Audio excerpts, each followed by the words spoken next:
Convert 3.4% as a fraction. So tandaan, ang ibig sabihin lagi ng percent, ang ibig sabihin niyang percent na yan ay divided by 100. So itong percent, ibig sabihin niyan ay divided by 100.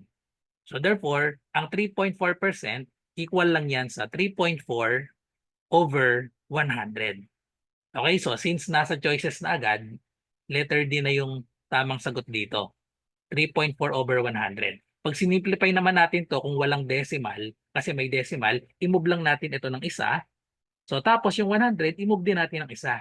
So therefore, another way kapag walang decimal, that is 34 over 1,000, which is wala naman sa choices. Wala sa choices yung 34 over 1,000. So the correct answer is letter D. Follow for more.